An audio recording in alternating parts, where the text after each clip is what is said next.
नमो तस् भगवतो अरहतो सम्मा समुदस्। नमो तस् भगवतो अरहतो सम्मा समुदस्। नमो तस् भगवतो अरहतो सम्मा समुदस्। तथागत गौतम बुद्ध, भगवान काश्यप बुद्ध से लेकर तणहंकर बुद्ध, मैं सभी बुद्धों को, पूजनीय भिक्षु संघ, उपस्थित उपासक उपासिकाएं, सभी हमारे संचालक महोदय और उस कार्यक्रम के संयोजक श्री महापात्रा जी और सभी पूर्व वक्तागण, सभी की तरफ से मैं सबको याचना करता हूँ, सबका मंगल हो, सबका कल्याण हो। ये तो जैसा कैलाश जी ने कहा, कई बार चर्चा हो चुकी सम्मा दिट्ठी, लेकिन ये ऐसा धर्म है भगवान बुद्ध का जिसको बार बार रिपीट करने से बार बार नई बात उत्पन्न होती है और सम्मा दिट्ठी उत्पन्न होती है। एक बार पढ़ेंगे, दूसरी बार और कुछ निकलेगा, तीसरी बार और कुछ निकलेगा। इसलिए भगवान बुद्ध भी बार बार कितनी बार रिपीट करते थे, घुमा फिरा के कई साइड से बताते थे सम्मा दिट्ठी।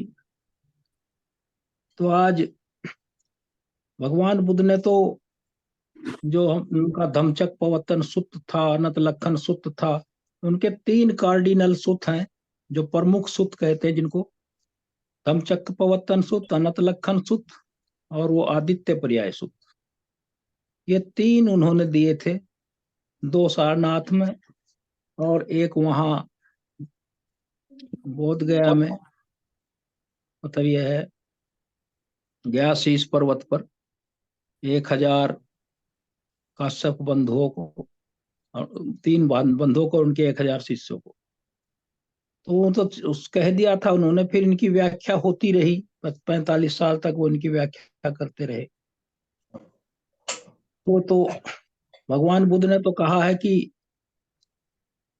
सम्मा दिट्ठी जो 4 आर्य सत्य को जानता है, दुख को जानता है, दुख के समुदय को जानता है, निरोध को जानता है, निरोधगामी प्रतिपदा अष्टांगिक मार्ग को जानता है, कई तरह से समझाया है,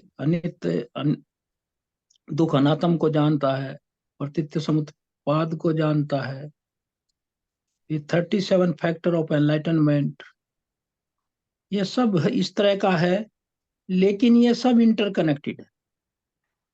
अगर आप चीज एक को उठाएंगे तो वो दूसरे से अपने आप कनेक्ट हो जाएगा, उसके बिना वो अधूरा है, अपने आप उससे उसका इंटर रिलेशन है और उसके बिना वो पूरा नहीं होता। तो यहाँ आज जो हमारे धर्म सेनापति थे बनते सारिपुत्र जी, उनके प्रसंगवश इसमें मध्यम निकाय के प्रथम भाग में सम्मादिट्ठी सूक्त है। और एक बार वो, जैसा आनंद ने कहा, एवं में सुत, भगवान बुद्ध श्रावस्ती के अनाथ पिंडक जो श्रेष्ठी थे उनके द्वारा बनाए गए जेतवन में साधना कर रहे थे, तो वहीं भंते सारिपुत्र भी थे। तो उन्हीं की उपस्थिति में कुछ भिक्षुओं ने पूछा भगवान बुद्ध की उपस्थिति में कि भगवान, आप और सब अरहत लोग यही हमें सावधान करते रहते हैं, सम्मा दिट्ठी उत्पन्न करो, सम्मा दिट्ठी उत्पन्न करो, ऐसा ही बोलते रहते हैं, कहते रहते हैं। कोई आर्य श्रावक कैसे सम्यक दृष्टिवान होता? उन्होंने बात पूछी और उसकी दृष्टि कैसे सरल हो जाती है। सरल का मतलब वो कैसे उसको समझ जाता है। और इसमें सरल का मतलब देखिए एक और भी है कि हम कॉम्प्लिकेशन में फंसे हुए हैं, मतलब डिस्टेंगल द टेंगल। एक भगवान बुद्ध ने कहा था कि ये जो हमारा जो ये जिसमें हम फंसे हुए हैं झुंड में, ये मिथ्या दृष्टियों के, डिस्टेंगल द टेंगल, भगवान बुद्ध जब सम्यक संबुद्ध हुए तो दूसरे शब्दों में जब वो सरल हो गए थे, उन्हें स्पष्ट दिखाई देने लगा था, कोई कंफ्यूजन नहीं रह गया था। सरल कैसे होता है? जब उसके सारे आश्रव मिट जाते हैं, कंफ्यूजन दूर हो जाता है, वो सरल हो जाता है, फिर वो सीधे सीधे सीधे समझता है, फिर उसको कोई भी भटकाव नहीं होता, वो सरल हो जाता है, ना इधर ना उधर, सीधे चलता है। वो सरल कैसे, उसकी दृष्टि सरल हो जाती है, उसमें कोई भी इफ एंड बट नहीं रहता। तो और फिर वह ये पूछा कैसे सम्यक दृष्टि वो अन होता है, उसकी दृष्टि कैसे सरल होती है, कैसे वह बुद्ध के द्वारा उपदेश धर्म में अत्यंत श्रद्धावान होता है, और कैसे वह इस धर्म को प्राप्त कर लेता है, ये प्रश्न करे उन्होंने। और उसमें सारिपुत्र से ये भी पूछा कि आपके आर्य विनय धर्म में क्या चीज कठिन है? जो ये आर्य विनय धर्म है, भगवान द्वारा जो उपदिष्ट है, इसे आर्य विनय धर्म कहा गया है। तो उन्होंने कहा कि इसमें क्या कठिन है? उन्होंने कहा कि इसमें प्रव्रजित होना कठिन है। फिर उस साधु ने पूछा, दूसरे समुदाय उसका था, संप्रदाय का, तो उसने पूछा जो प्रव्रजित हो जाता है उसके लिए क्या कठिन है? कि धर्म के प्रति आसक्ति या अनुराग बनाए रखना कठिन है। फिर उसने एक प्रश्न और किया, जो धर्म के प्रति आसक्ति और अनुराग बनाए रखता है उसके लिए क्या कठिन है? तो कहा कि धर्म के अनुसार आचरण करना कठिन। उन्होंने कहा जब धर्म के प्रति, फिर पूछा आचरण करने लगता है, फिर उसको संसार के दुखों से मुक्त करने में कितना समय लगता है? तो बनते सारिपुत्र ने कहा फिर ज्यादा समय नहीं लगता, वो टाइम की गणना करते करते घटते घटते वहां तक कह गया, वो 7 दिन में भी रथ हो सकता है, 7 घंटे में हो सकता है। मतलब इस तरह का उसकी दृष्टि जब सरल हो जाती है, उसकी समझ में आ जाता है, मिथ्या दृष्टि खत्म हो जाती है। तो फिर उसके सारे जो संशय हैं, कैंकर्स हैं, डिफाइलमेंट्स हैं, आश्रवाज हैं, जितनी मिथ्या दृष्टियां हैं, सब का समन हो जाता है, क्षय हो जाता है, और वो लोकोत्तर हो जाता है। इसी संसार में रहते हुए वो लोकोत्तर हो जाता है, संसार का हर चीज को वो देखने लगता है, क्या कुशल है क्या अकुशल है, क्या यहाँ नित्य है, क्या दुख है, सारी चीज उसको दिखाई पड़ने लगती है। संसार में सब चीज अनात्म है, कुछ भी यहाँ शाश्वतवाद नहीं है। तो उन्होंने कहा कि, सारिपुत्र ने कहा कि हाँ ठीक है, मैं आपको समझाऊंगा। भगवान बुद्ध की उपस्थिति में उन्होंने कहा आपके इस कहे का अर्थ जानने के लिए हम, उन्होंने भिक्षु ने कहा, हम इतनी दूर से आपके पास आए हैं, अच्छा होगा सारिपुत्र बनते इस वचन का विस्तार से अर्थ बताएं, और सारिपुत्र के श्रीमुख से ही हम इसको सुनना चाहते हैं। तो बनते सारिपुत्र ने कहा भिक्षुओं, मैं इस प्रसंग को विस्तार से कह रहा हूं, आप लोग इसे ध्यान से देकर सुनो। उन्होंने कहा ठीक है आयुष्मान। सब ने शांत हो गए। फिर उन्होंने शुरू किया सारिपुत्र से, बनते ने। पहले उन्होंने कहा मैं आज ये इसलिए कर रहा हूँ क्योंकि रिकॉर्डिंग हो रही है और ये यूट्यूब पर जाएगा, ये पूरा ही आ जाए, इसलिए मैं इसको पूरा बताऊंगा। तो सारिपुत्र जी ने कहा, पहली बात कही कि वह सम्यक दृष्टि कैसे होता है, क्योंकि वह कर्म और कर्म के मूल को जानता है। वो कर्म को जानता है और कर्म के मूल को जानता है। वह अकुशल बुराई को ठीक से जानता है, बुराई की जड़ को जानता है ठीक से, और कुशल को ठीक तरह से जानता है और उसके कुशल मूल को जानता है। डिफ्रेंशिएट करता है वो, जैसे मैं अभी कहा सरल हो जाता है वो, उसमें कोई संशय नहीं रहता समझने में और समझाने में। जो खुद समझता है उन्हीं शब्दों में दूसरों को आसानी से समझा सकता है। सरल तब होता आदमी, कुछ लोग ऐसे होते हैं कि वो खुद समझ जाते हैं, लेकिन अगर उनसे कहे कि दूसरों को समझाएं तो फिर वो समझ ना पाते। इसका मतलब है कहीं चित्त में वो मेच्योरेशन जो है वो आया नहीं। तो वो जैसे खुद समझते थे ऐसे दूसरों को समझाते थे, यथावत उनके शब्द वैसे ही रहते थे। चाहे भंते सारिपुत्र से पूछ लो, चाहे महामोगलायन से पूछ लो, भंते महाकाश्यप से पूछ लो, काचान से पूछ लो, चाहे धम्मदिना मतलब यह है भिक्षुणी से पूछ लो, खेमा से पूछ लो, पलवना से पूछ लो, किसी से पूछ लो, उनके एक ही रहता था सबका। क्योंकि सच्चाई एक ही है, अल्टीमेट ट्रुथ एक ही है, जो भगवान बुद्ध का है वो एक ही है इस लोक के बारे में, कि अनित्य है, दुख है, अनात्म। तो इस तरह का उन्होंने कहा, वो कुशल को जानता है, कुशल की जड़ को जानता है, अकुशल को जानता है, कुशल को जानता है। फिर आगे उन्होंने कहा कि ये अकुशल क्या है और अकुशल मूल क्या है। फिर आप सब जानते हैं, उन्होंने कहा पाणातिपात प्राणी हिंसा अकुशल है, अदिन्ना दाना अदत्ता दान चोरी अकुशल है। नंबर 3, कामेशु मिच्छाचारा पर स्त्री गमन अकुशल है, झूठ बोलना अकुशल है, दूसरे की चुगली करना अकुशल है, अनर्गल पर लाभ करना, बकवाद करना अकुशल है, कठोर वचन बोलना अकुशल है, लालच करना, अभिज्ञा अभिज्ञा करना अकुशल है, लालच करना, व्यापाद प्रतिहिंसा करना अकुशल है, मिथ्या दृष्टि, गलत धारणा सब अकुशल है। उन्होंने कहा यह सब अकुशल 10 है। फिर इनके अकुशल मूल बताए उन्होंने, लोभ अकुशल मूल है, द्वेष अकुशल मूल है, मोह अकुशल मूल है, ये सब अकुशल मूल कहे जाते हैं। उन्होंने कहा भिक्षुओं, कुशल क्या है?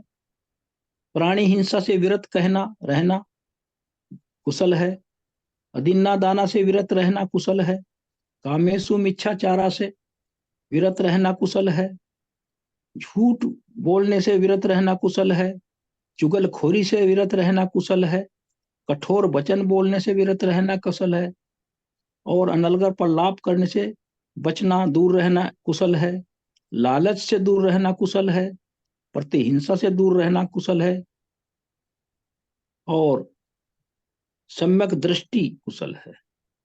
फिर उन्होंने कहा इनके मूल क्या है, कुशल मूल? अलोभ, लोभ का उल्टा, अलोभ कुशल मूल है, अद्वेष कुशल मूल है, और अमोह कुशल मूल है। जैसे इसको वीत लोभ भी कहते हैं, वीत द्वेष भी कहते हैं, और वीत मोह भी कहते हैं। वीत राग, वीत द्वेष, वीत, ये सब उनके उसका वो कहते हैं। फिर उन्होंने कहा इस तरह वो कुशल और अकुशल को जानता है और उसके मूल को जानता है।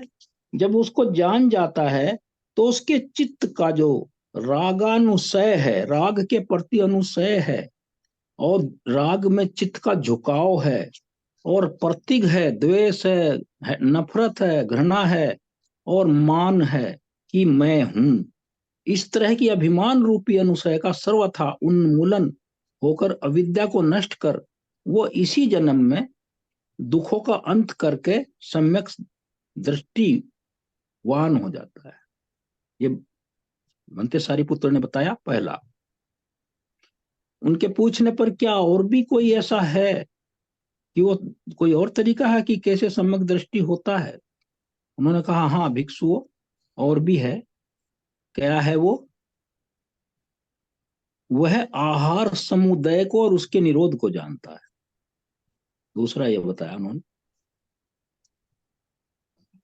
भिक्षुओं, जब कोई आर्य श्रावक आहार, उसके आहार की उत्पत्ति को, आहार के निरोध को और आहार के विनाश की ओर ले जाने वाले मार्ग को जानता है, तो भी वो आर्य श्रावक सम्यक दृष्टि ही कहलाता है। आहार किसे कहते हैं? आहार का समुदय किसे कहते हैं? आहार का निरोध किसे कहते हैं? आहार निरोधगामी मार्ग किसे कहते हैं? ये सारी पुत्र जी नहीं अपने आप ही क्वेश्चन खोज किए, फिर बताया भिक्षुओं, ये चार आहार हैं जो कि पैदा हुए प्राणियों की स्थिति की रक्षा के लिए, उन्हें स्वस्थ रखने के लिए और उत्पन्न होना चाहने वालों की सहायता के लिए होते हैं। आहार, ये चार आहार हैं, ये उनकी रक्षा के लिए और उनके हेल्थ के लिए होते हैं। ये चार कौन से हैं आहार? ये सूक्ष्म या स्थूल, तब ये मुलायम या कठोर या छोटा या ज्यादा, ग्रास ग्रास कर खाए जाने वाला आहार जो हम भोजन करते हैं, एक एक ग्रास करके खाते हैं, ये है जो हम दैनिक हमारी क्रिया है। फिर है फस्व आहार, स्पर्श आहार। स्पर्श पे बहुत लंबी चर्चा हुई। जो स्पर्श है हमारे 6 इंद्रियों से करते हैं हम। चक्षु स्पर्श है, श्रोत स्पर्श है, और घ्राण स्पर्श है, जिह्वा स्पर्श है, काय स्पर्श है, मनोस्पर्श है, चित्त स्पर्श है। तो ये स्पर्श है ये हमारे। फिर मनोसंचेतना आहार है, मेंटल वोल्यूशन जो हमारे अंदर आता है वो आहार है। वो बहुत जबरदस्त आहार है, क्योंकि हम अपनी चेतनाओं में से ही जो शक्ति लेते हैं, उन्हीं से अपने भाव और बनाते हैं, विचार बनाते हैं, उन्हीं से खुश होते हैं, उन्हीं से दुखी होते हैं। तो वो भी एक बहुत बड़ा आहार है, मनोसंचेतना आहार। और बल्कि मनोसंचेतना आहार से ही ये लोक चलता है। ये जो स्पर्श आहार है तो कारक हैं ये। मनोसंचेतना आहार, विज्ञान आहार, ये चौथा आहार है। फिर उन्होंने कहा तृष्णा के समुदय की, तृष्णा के समुदय से आहार समुदय उत्पन्न होता है। जहां तृष्णा उत्पन्न होगी वहां आहार की जरूरत पड़ेगी, क्योंकि तृष्णा आएगी सब, काम तृष्णा, भव तृष्णा, विभव तृष्णा। फिर उसमें तो ये भूख है जो हमारे हमारे बॉडी की डिजायर्स हैं, जो फिजिकल, तो उसका होता है। तृष्णा के निरोध से आहार का निरोध होता है। तृष्णा के निरोध से, चाहे वो हमारा शारीरिक आहार हो चाहे मानसिक आहार हो, तो उसका निरोध हो जाता है। वो जब तृष्णा ही नहीं रही, मूल कारण ही हट गया, तो वो निरोध हो जाता है। फिर उसे कहा कि इस तरह वो अष्टांगिक मार्ग की ओर ले जाने वाला जो है रास्ता, ये फिर वो सम्यक दृष्टि हो जाता है। और जब इस तरह हो जाता है, फिर उसके अंदर के सारे उपयुक्त आहार को, आहार के समुदाय को, आहार के निरोध को, आहार निरोधगामी मार्ग को पहचान लेता है। और उसके अंदर से रागों का, सभी प्रतीकों का, द्वेष का, नफरत का, घृणा का, और अपने मान का, सबका क्षय हो जाता है और वो सम्यक दृष्टि हो जाता है। प्रश्न करने पे फिर पूछा कि क्या और भी है कोई कारण? उन्होंने कहा हाँ और भी है। फिर उन्होंने कहा, जैसे मैं शुरू में ही कह रहा था, वो चार आर्य सत्य को भली भांति जानता है। वो चार आर्य सत्य को जानता है कि ये दुख को जानता है, वो दुख के समुदय को जानता है, दुख के निरोध को जानता है, दुख निरोधगामी मार्ग को जानता है, अष्टांगिक मार्ग उसको जानता है, और वो सम्यक दृष्टि हो जाता है। फिर दुख में क्या जानता है? जन्म भी दुख है, जरा भी दुख है, व्याधि भी दुख है, मृत्यु भी दुख है, रोना पीटना भी दुख है, शोक परिदेव, ये मन संताप, दुख दोमनस्य, परेशानी उपायास भी दुख है, किसी प्रिय की वस्तु की इच्छा करके उसे न पाना भी दुख है, अप्रिय के संयोग हो जाना भी दुख है, और संक्षेप में फिर पंच उपादान स्कंध ही दुख है। उन्होंने कहा, तो उन्होंने कहा आयुष मानो ये दुख समुदय क्या है? सारिपुत्र जी ने बनते ने कहा, ये जो नंदी राग है, नंदी राग सहगत इसे कहते हैं, अब यहाँ अब वहाँ, ये इच्छा पूरी हो गई, फिर दूसरी तरफ लपक लिया, फिर आगे बढ़ गया। ये अतृप्त क्रम है। ये नंदी राग सहगत जो है, ये बढ़ता रहता है, इसका अंत नहीं है। जैसे फ्यूल द फायर, जैसे आग में घी डाल दो, कुछ और ईंधन डाल दो, और व्यक्ति सोचता है कि ये भी पूरा कर लूं, लेकिन वो जिस तृष्णा को पूरा करना चाहता है वो पूरी नहीं होती, वो और भड़क जाती है। तो ये जो नंदी राग है, चाह करने वाली राग से संपर्क, पुनः पुनः जन्म लेने की इच्छा रूपी तृष्णा ही दुखमय है। यह तृष्णा त्रिविध होती है, काम तृष्णा, भव तृष्णा, पुनः पुनः जन्म लेने की तृष्णा, विभव तृष्णा। तो ये तृष्णा है। अब ये तृष्णा जो है, ये छह इंद्रियों से कनेक्टेड है। तो छह इंद्रियों की जो तृष्णा है, काम तृष्णा, भव तृष्णा, विभव तृष्णा, अगर हम इसको मल्टीप्लाई करें तो छह इंद्रियां हैं और तीन तृष्णा है। 6 × 3 = 18। ये 18 प्रकार की हो गई, क्योंकि काम तृष्णा आंख की जो होगी, काम भव विभव, तो 6 × 18 हो गई।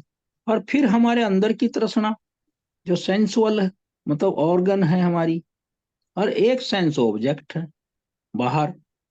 तो दो ये हैं, एक इंटरनल एक एक्सटर्नल। तो दो वो हो गई, 18 × 2 = 36। तो 36 प्रकार की हो गई। और जब हम इसको अतीत, वर्तमान और भविष्य से करेंगे, क्योंकि ये तो तीनों उसमें चलती है, जो हमारे तीन इसके जो सोपान हैं, या तीन हमारी परास्थिति हैं, या तीन पड़ाव हैं, अतीत है, वर्तमान है, भविष्य है, जिसमें इसको डिस्ट्रीब्यूट किया है काल को, लोक को। तो तीन वो हैं।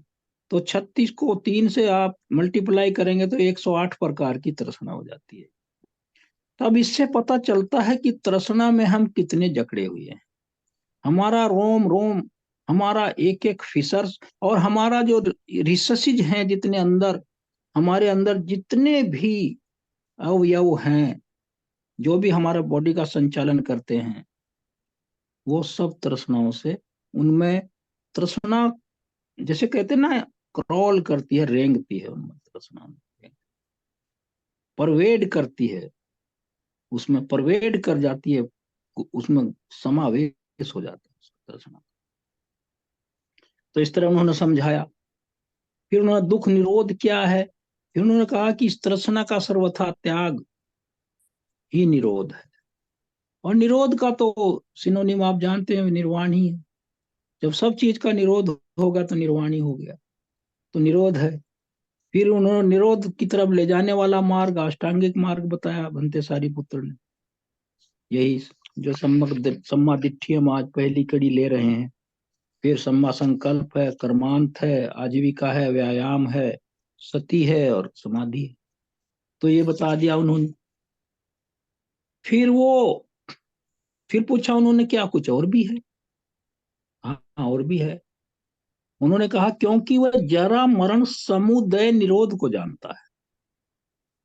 जो सम्यक दृष्टिवान होता है वो जरा मरण समुदय और उसका निरोध, इसको जानता है। जरा मरण का समुदय कैसे होता है और निरोध कैसे होता है। तो फिर भंते ने उनको बताया कि ये क्या है। जब कोई आर्य श्रावक जरा मरण, उसका समुदय, उसके निरोध और निरोधगामी मार्ग को जान लेता है, तो वो सम्यक दृष्टि होकर सद धर्म की ओर अग्रसर हो जाता है। ये उन्होंने कहा। उन्होंने कहा ये जरा मरण क्या है। अंते ने खुद ही क्वेश्चन किया। ये कहा जरा मरण है क्या। यह जो जो हमारे जो लिविंग बीइंग्स हैं, जो जितने भी लिविंग बीइंग्स हैं, चाहे सूक्ष्म से लेकर स्थूल, प्राणधारी, पंचस्कंधधारी, जीवधारी और जीव जंतु, जितनों में भी जीवन है, मतलब यह है वो जीवितेंद्रिय है। जिनमें इंद्रियों के, जिसमें वाइटेलिटी है, मतलब यह है मूवमेंट है, जिनमें काइनेटिक फोर्स है, तो उसको जो है उनमें सभी पर लागू होता है। यह जो उन उन प्राणियों के उन उन शरीरों में जरा, बुढ़ापा, पुराना हो जाना, दांत का टूट जाना, बालों का झड़ जाना, झुर्रियां पड़ जाना, आयु का घट मतलब क्षय हो जाना, घटती जा रही है हम सबकी आयु, इंद्रियों का शिथिल हो जाना, इसे जरा कहते। फिर मरण किसे कहते हैं? उन प्राणियों की उन उन शरीरों से च्युति, च्युति अलग हो जाना, भेद, वियोग, अंतर्धान, डिसेप्यर हो जाना, मृत्यु, मरण, काल क्रिया, स्कंधों का विलय हो जाना, शरीर का पतन हो जाना, इसे मरण कहते हैं। और इसी तरह दोनों को मिलाकर जरा मरण कहते हैं। फिर जाति समुदय, जन्म होने से जरा मरण समुदय होता है। जाति निरोध से ही जरा मरण का निरोध हो जाता है। ये उसका निरोध बताया, और इसकी ओर अष्टांगिक मार्ग ही ले जा सकता है, सम्यक दृष्टि। और जब वो ये जान लेता है तो उसके दुखों का अंत हो जाता है, उसके सारे राग खत्म हो जाते हैं, क्षय हो जाते हैं। फिर आगे ने प्रश्न किया, उसका कहा हाँ एक और भी है। अब ये छठा है, वो कहते रहे, तो उनका और भी है, ये कंप्लीट है सम्मादिट्ठी पर। क्या है वो? उन्होंने कहा, तो उन्होंने कहा वो आयुष्मान जो वो है, जाति समुदाय को भली भांति जानता है, जाति समुदाय निरोध को अच्छी तरह जानता है, और जाति समुदाय निरोध की ओर ले जाने वाले मार्ग को अच्छी तरह जानता है। उन्होंने ये कहा, जाति माने जन्म। जाति किसे कहते हैं? जाति समुदाय, जन्म का समुदाय कैसे होता है? जाति निरोध किसे कहते हैं? जाति निरोधगामी मार्ग किसे कहते हैं? तो ये फिर उन्होंने कहा, ये प्राणियों का भिन्न भिन्न शरीरों में जन्म लेना, अवकर्मण होना और परिवर्तन होना, स्कंधों का उत्पन्न होना, आयतनों का मिलना, जो हमारे आयतन है, ये 6 फैकल्टीज है, इंद्रियां, ये फिर इनका सिंक्रोनाइजेशन होता है, तभी तो एक साथ इकट्ठा काम करती हैं। ये आइसोलेशन में काम नहीं करती हैं, सिंक्रोनाइजेशन होता है माइंड के साथ एक दूसरे के। वैसे तो फिर वो आदमी फिट नहीं कहा जाता मेडिकल साइंस के अनुसार, तो सब सारा सिंक्रोनाइजेशन होता है बॉडी का, माइंड का, इंद्रियों का, प्रॉम्प्टनेस आती है, एकदम हो जाता है। कुछ लोग देर से समझते हैं, उसे मेंटली रिटार्ड कह देने लगते हैं या मंद बुद्धि कहने लगते हैं। तो इस तरह का जो है आयतनों का मिलना, यही जाति कहलाता है। भाव समुदय से जाति समुदय होता है। जब हमें उत्पन्न होने की इच्छा होगी तभी जाति होगी हमारी।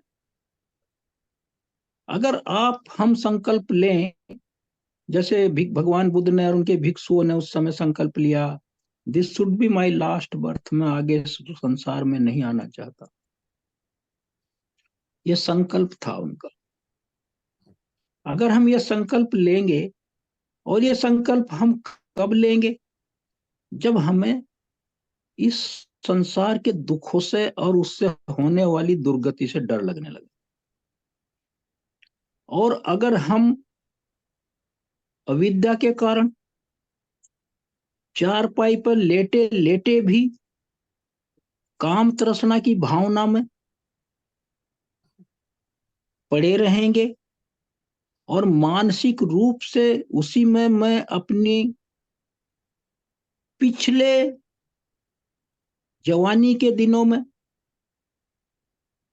अपने काम राग को याद करता रहूंगा, तो यद्यपि वो हैंडीकैप्ड है, चल नहीं पाता, फिर नहीं पाता, लेकिन फिर भी वो पिछला जो उसका है, या सामने कोई पड़ जाए उसके भी, मतलब यह है अपोजिट सेक्स, या कोई आइटम जो उसे अच्छा लगता है, नॉट ओनली सेक्स, सभी तरह का जो इसमें है 6 इंद्रियों से कनेक्टेड, गाना हो, अच्छा रूप हो, अच्छी गंध हो, स्वाद हो, स्पर्श हो या विचार हो, अगर वो उसे लोग उठारे बिठारे, मैं एक उदाहरण दे रहा हूं, ना वो उठ सकता है, ना वो स्वयं टॉयलेट जा सकता है, व्हील चेयर पर है, दूसरे लोग सपोर्ट करके उसे उठा रहे हैं, सारे उसकी नित्य क्रिया करने में मदद कर रहे हैं, फिर भी उसके मन में एक काम राग, काम भाव, जाति समुदाय पड़ा हुआ है। तो वो इतना इनके इनकेपिसिटेट होने के बावजूद भी वो इस संसार में लिप्त है, उसे डर नहीं हाँ लग हाँ रहा, हाँ उसे डर नहीं लग रहा। हाँ हाँ हाँ तो फिर तो हाँ, होता भव चक्र से तो छूटेगा नहीं। है। तो यही कहे कि हाँ कहता हाँ उसको, वही भव निरोध से जाति निरोध होता, ठीक है ठीक है। भव निरोध। हाँ भव निरोध तब होगा, जैसे भगवान बुद्ध ने कहा, भिक्षु किसे कहते हैं, जिसे संसार से डर लगता है। तो जब उसे डर लगने लगेगा, और विषय विष्टु, और जिस आदमी को देखिए, ये वो नहीं है कि बुढ़ापे में ही डर लगेगा, ये तो जिसको सम्यक दृष्टि होगी, वो तो 7-7 साल के लड़के भी अरहत हो गए उस समय। ऐसा नहीं है, जिन्हें उस समय तो उनकी ब्लूमिंग, उनका बचपन था, उन्हें कोई कष्ट भी नहीं था, शारीरिक था ही नहीं कुछ भी, वो तो एक ब्लूमिंग एज थी, स्प्रिंगिंग एज थी, तो 7 साल के अरहत हो गए। बस वो अविद्या और तृष्णा या इग्नोरेंस के हटने की देर है,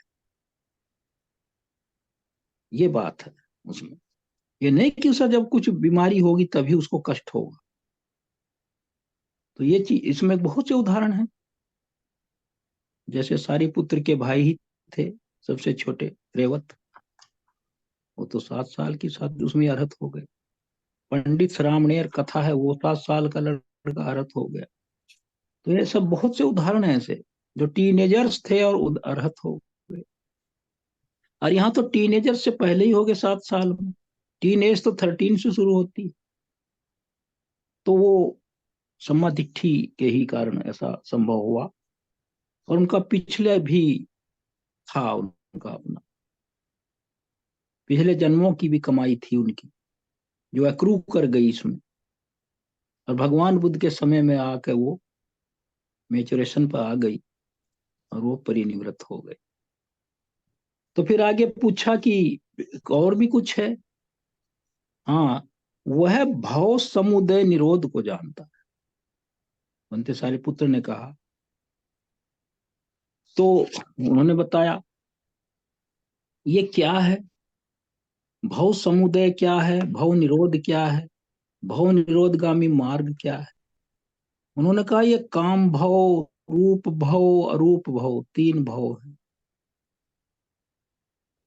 ये काम भव जो सेंस, ये 3 असल में भूमिया हैं, प्लेन्स ऑफ एग्जिस्टेंस जो 31 है, उसकी 3 भूमिया हैं ये, जो सेंसुअस प्लेन है जिसमें हम हैं, इसे कामावचर भी कहते हैं,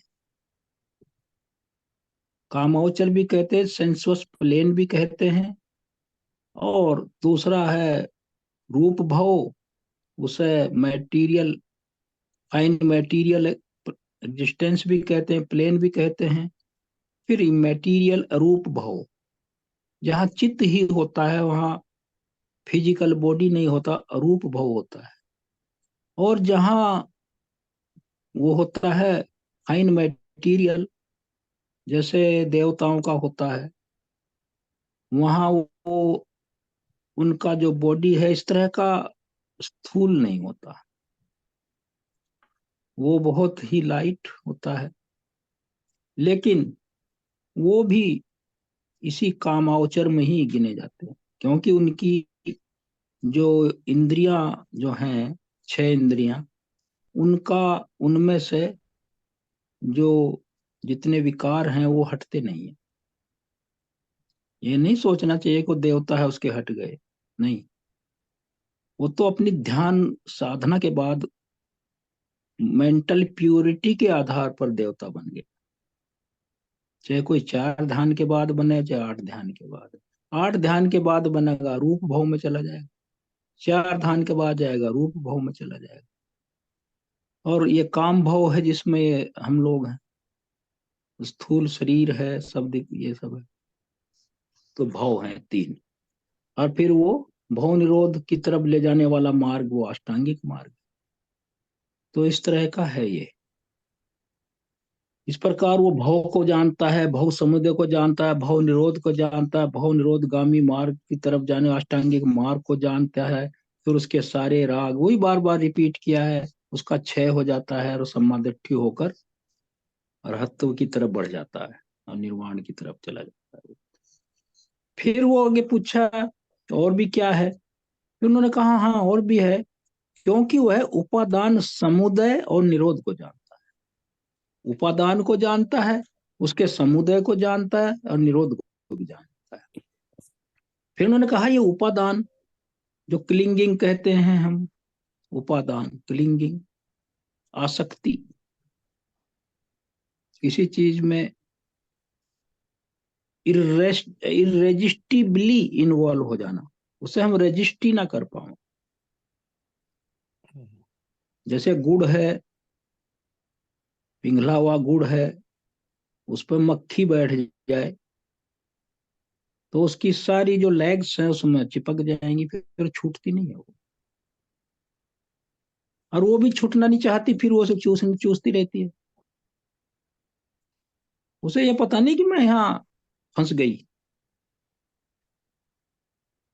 भंवरा है फूल के अंदर, रस चूसता है उसका, वो फूल बंद हो जाता है, फिर भी वो उसे पता नहीं। तो हम इसी तरह हैं इस लोक में, हमें पता है, लेकिन हम उसका जो प्लीजेंट हमारी स्थितियां हैं उसको ज्यादा उसमें आनंदित हैं। दुख होता है हम लोगों को भी, लेकिन हम उसे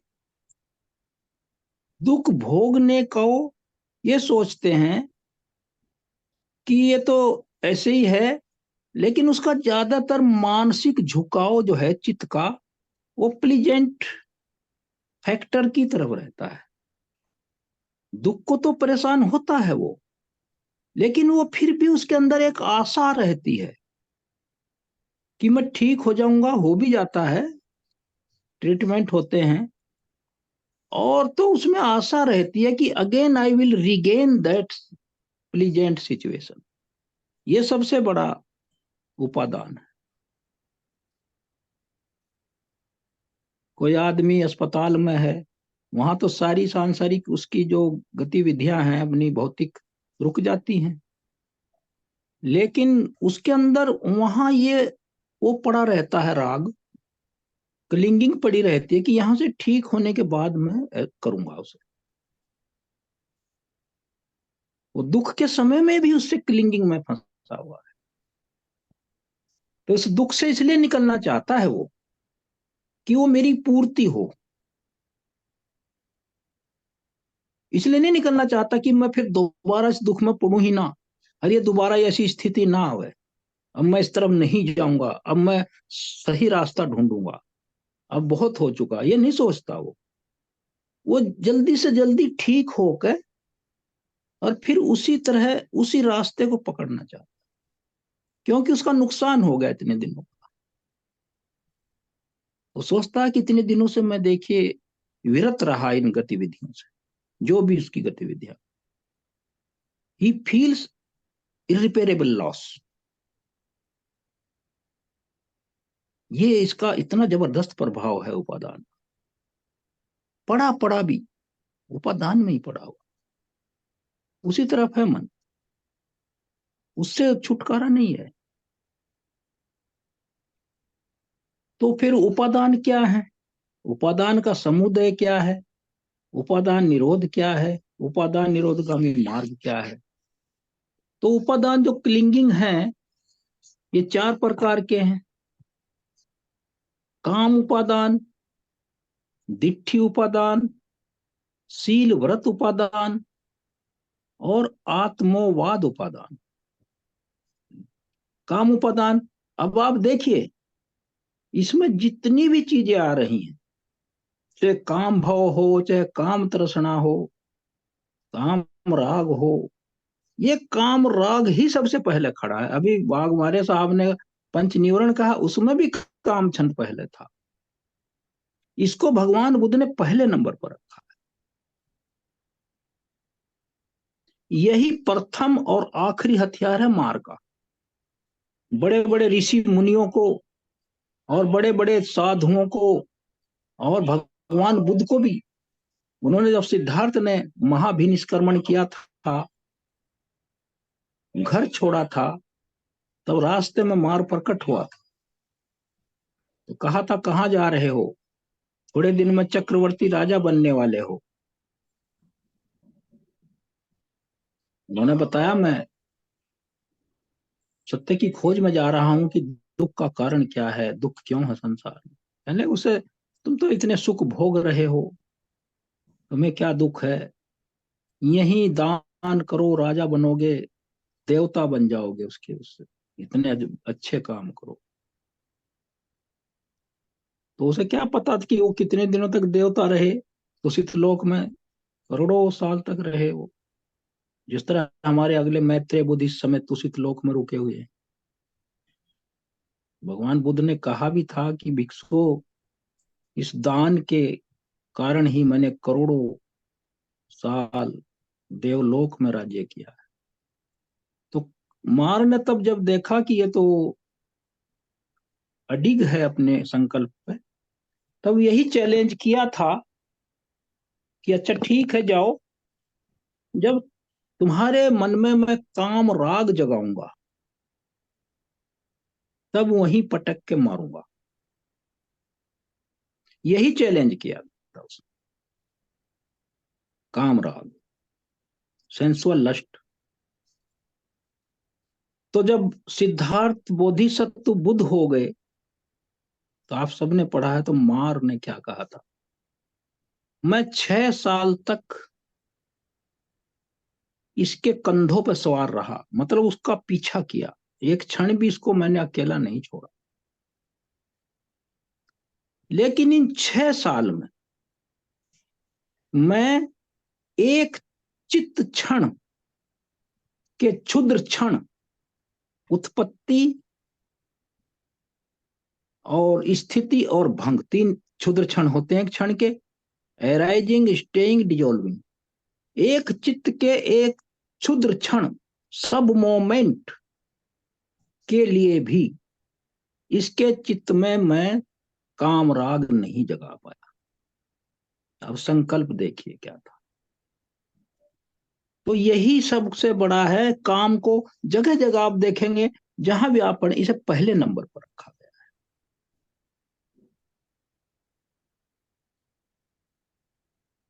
तो उन्होंने फिर कहा उपादान है ये, काम उपादान, ये आपको मैंने बता दिया। फिर दिट्ठी उपमान है, मिथ्या दृष्टि है ही, कुशल है कुशल अभी डिस्कस हुए हैं, वही मिथ्या दृष्टि है। अनित्य को नित्य समझना, दुख को सुख समझना, अनात्म को आत्म समझना, ये विपलास है, मति भ्रम है, हेलुसिनेशंस है। शील व्रत उपादान, फॉल्स रिचुअल्स एंड राइट्स। अष्टांगिक मार्ग के अलावा ये सोचना कि ये कुछ नहीं है, दूसरे जो रिचुअल्स हैं वही कल्याण का मार्ग है, वही मुक्ति का मार्ग है। ये सब जानते हैं आप लोग, सभी इसको डिस्कस कर चुके हैं, जानते हैं। शील व्रत उपादान। फिर आत्मवाद, there is a permanent self in the body. ये सबसे कठिन है बुद्ध। यहीं आके संसार बुद्ध के को स्वीकार करने में कठिन अपनी परेशानी महसूस करता है। भगवान बुद्ध की सारी बात संसार बड़े आराम से समझ लेता है, लेकिन जब ये बात आती है नो सोल नो गॉड वाली बात आती है, तो यहाँ लोक रुकता है और बुद्ध की बात से सहमत नहीं होता। वो अलग चीज है, सबके अलग अलग विचारधाराएं रहेंगी संसार में, सारा लोक एक जैसा तो नहीं होता, क्योंकि ये कठिन है। ये क्यों कठिन है? क्योंकि इस लोक में व्यक्ति अपने आप को कमजोर समझता है। कारण है इसका, ऐसे नहीं है ये कि कोई भी ऐसे ही मानता है कि शरीर में ये है वो है। क्यों मानता है? वो बहुत वीक है, उसे अपने पे भरोसा नहीं है और अपनी शक्ति को नहीं जानता। वो अपने को प्रोटेक्टेड, उसे कोई प्रोटीज चाहिए, संरक्षक चाहिए उसको। ही वांट्स ए कस्टोडियन जो दिन रात उसकी रक्षा करता रहे। ये कारण है, और इसलिए भगवान बुद्ध ने इसी बात को समझ के ये कहा है, आपका कोई मुक्तिदाता नहीं हो सकता। इस पॉइंट को पकड़ा है भगवान बुद्ध कि क्यों ये इतना फील करता है, क्यों उसमें ये ढूंढता है शाश्वतवाद, और क्यों theory there is some decision maker and law giver, reward and punishment giver. वो समझता है सबॉर्डिनेशन, सब्जेक्टिविज्म, कि मैं आश्रित हूं, मेरा कोई कंट्रोलर है। ये कठिन है बहुत। तो ये बात है, तो बुद्ध ने इसको समझा और कहा, लेकिन वो इतना सरल भी नहीं है। उन्होंने कहा आप अपने मुक्तिदाता हैं, तुम्हारा कोई मुक्तिदाता नहीं है। You are your self liberator, none is there your liberator. लेकिन वो तब आएगी ना जब ये कर्मवाद के सिद्धांत को समझ जाएगा कि मेरा जो कर्म है, law of Kamma, law of causation, तब निकलेगा ना वो इससे, ऐसे थोड़े निकलेगा। जब वो उसे समझेगा कि जो कुछ मैं कर रहा हूं, मैं ही हूं अपने सुख दुख का निर्णायक, और प्रतिसंधि और भवचक्र में पड़े रहने का कारक भी मैं ही हूं, तब जाके वो इसे समझेगा। अन्यथा वो ऐसा इसको एक तरफ कर देता है, उस पर ध्यान नहीं देता फिर, क्योंकि गहरा है ना। जैसे स्कूल में हम लोग भी जो मैथमेटिक्स एलजेब्रा के कुछ आते थे, तो कठिन प्रश्न होते थे, उससे बेमन से उसको एक तरफ कर देते। तो यही संसार का नियम। वो चाहता है कि मेरी कोई रक्षा करता रहे,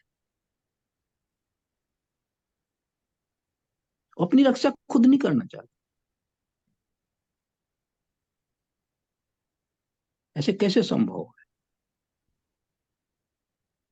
जब तक ये विचारधारा बनी रहेगी कि मेरी रक्षा कोई कर रहा है, तब तक वो मुक्त नहीं हो सकता इस संसार से। क्योंकि तब तक वो, देखिए, इसे अन्यथा ना लिया जाए, और ये किसी की आलोचना के रूप में भी नहीं है, लेकिन भगवान बुद्ध की अपनी जो फिलोसफी है, क्योंकि जब बुद्ध ने कहा हम तो वही कह रहे हैं। उन्होंने तो चूल वेहू सूत्र में कहा है कि आनंद, जो दूसरे धर्मों की निंदा करता है, मैं उसे पशु समान समझता हूं। और इस लोक में धर्मों की परस्पर तुलना आपस में, वही विवाद का कारण है। ये जो थॉट है,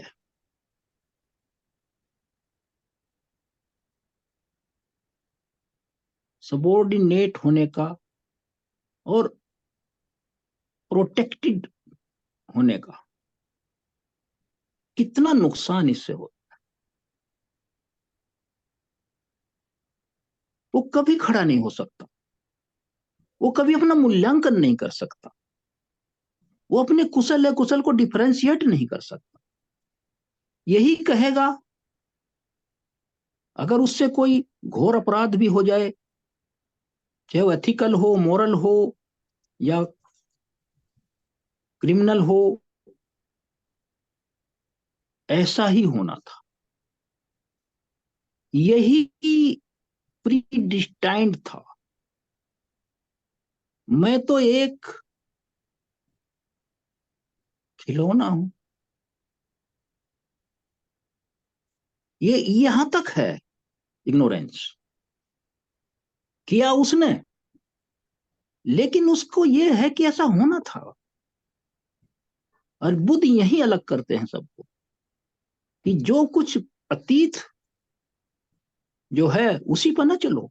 वो ठीक है कि कर्मों का प्रभाव है, मेरे जो कम्मा, जो सीक्वेंस ऑफ कम्मा है, जो मेरी जो चित्त की श्रृंखला है, स्ट्रीम ऑफ द कॉन्शियसनेस है, भवंग चित्त जो है, उसमें मेरे कर्मों का इंप्रेशन है और वो रिवर्बरेट होंगे मेच्योरेशन पर, अपना प्रभाव दिखाएंगे वो। लेकिन अगर मैं आगे ऐसे ना करूं कर्म, तो पिछला तो जो कुछ होना तो कर्जा उतारना ही पड़ेगा। लेकिन आगे तो मैं इंडेटेड नहीं हूंगा, कर्जदार नहीं हूंगा। यही भगवान बुद्ध का फेटलिज्म से अलग हुआ, नियतिवाद से डिफरेंस है। डिटर्मिनिज्म जो है, ये नियतिवाद, डिटर्मिनिज्म, फेटलिज्म, प्री जो प्री डेस्टिनेशन, जो पहले से निर्धारित। अब जैसे है कि पहले से निर्धारित, उसमें तो अच्छा भी है और बुरा भी है, लेकिन हम बुरे को ही मानते हैं, अच्छे को नहीं मानते। यहां भी हम लोग उसमें अपने अनुसार चलते हैं। तो ये आत्मोदान उपादान, ये यहां मैं इस सेंस में इसमें इतना बोलना पड़ा मुझे। यही अटकता है लोग, बुद्ध से अलग यहाँ होता है, इसको डाइजेस्ट नहीं कर पाता। वो ठीक है, अपनी अपनी विचारधाराएं हैं, उसमें तो लोग का तो स्वभाव रहेगा यही, ये तो रहेगा ही। इसमें कोई लड़ाई नहीं है, इसमें बुराई नहीं है, किसी की आलोचना नहीं है, सबका अपना अपना विचारधारा है, सब सम्मानित है अपने हिसाब से। भगवान बुद्ध ने खुद कहा कि मैं दूसरों की निंदा करने वालों को पशु समान समझता हूं। लेकिन भगवान बुद्ध की थ्योरी है जो हम डिस्कस कर रहे हैं। तो ये है, तो अभी इसकी 8 प्रकार से उन्होंने समझाई है ये। अब इसमें बहुत व्यापक है ये, और इसमें जो टोटल उनके जो लिंक हैं सारिपुत्र जी की, भंते सारिपुत्र की, ये 16 17 17 प्रकार से समझाया उन्होंने, 16 17 प्रकार। 8 हो गया है आज, आज तो पूरा नहीं हो पाया। तो ये सम्मा दिट्ठी का इतना व्यापक विश्लेषण बनते हमारे धर्म सेनापति वनरेबल सारिपुत्र जी ने किया भगवान बुद्ध की उपस्थिति में। इसमें मैं जो कह रहा था, एक बार राजा प्रसेनजीत कौशल कौशल नरेश कहीं बाहर से दौरे से लौट रहे थे और शहर जाने में देर हो गई, तो उनके साथ तो सारी व्यवस्था रहती थी, तो कहीं पड़ाव डाल देते थे, वहीं लाओ लश्कर रहता था, सारी व्यवस्था हो जाती थी। वो अपना आहार भी साथ लेकर सब चलते थे, उनके साथ सारा स्टाफ चलता था। तो कहीं उन्होंने पड़ाव डाल दिया, तो उनके मन में आया कि कहीं धर्म सुनने को मिल सकता है भगवान बुद्ध का।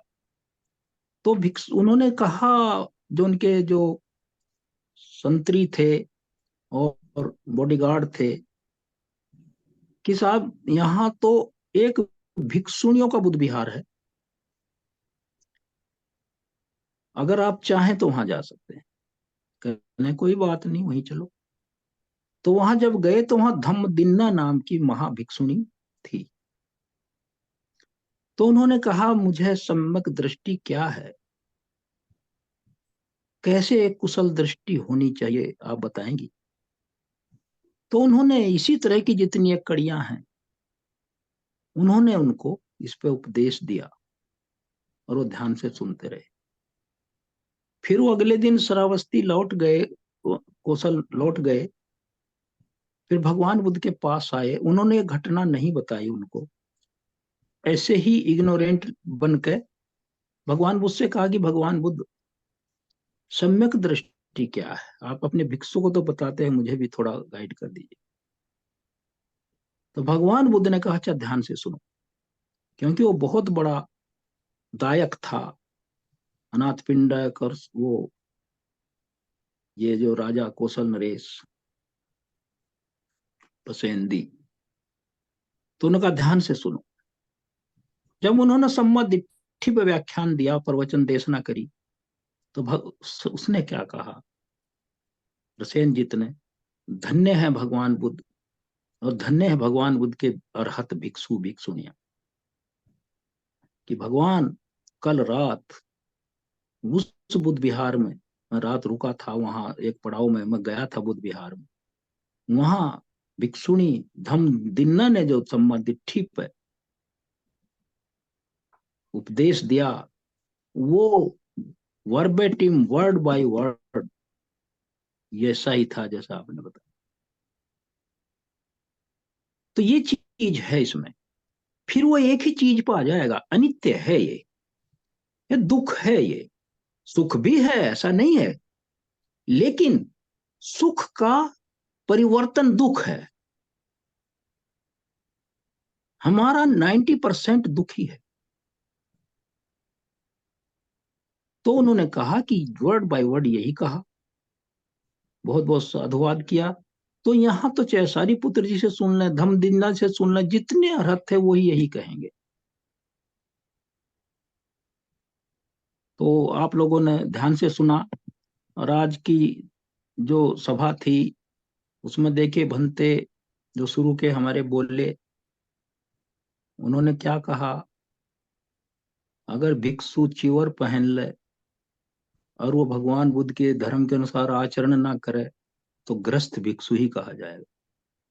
अगर कोई उपासक धर्म के अनुसार चलता है, तो वो तो फिर उसी तरह भगवान बुद्ध के समय भिक्षु ही माना जाएगा। ये तो महापति सती पट्ठान सूत्र में भगवान बुद्ध ने कहा है कि चीवर या ड्रेस इसमें वो नहीं करती, कोई मतलब नहीं है। जो आर्य विनय धर्म पर चलेगा वो ही भिक्षु है, चाहे वो कोई सी भी ड्रेस पहनता हो। तो हम सब लोग उसी कोशिश में हैं, और सबको मेरा भगवान बुद्ध से याचना है, सभी बुद्धों से, कि जितने हमारे श्रोतागण हैं, संचालक हैं, प्रबंधक हैं, महापात्रा जी हैं, कैलाश जी, और ये सब लोग श्रोता, कि हम सब का कल्याण करें और सभी लोक का कल्याण करें। इसी शब्दों के साथ में सभी को नमो बुद्धाय। साधु साधु।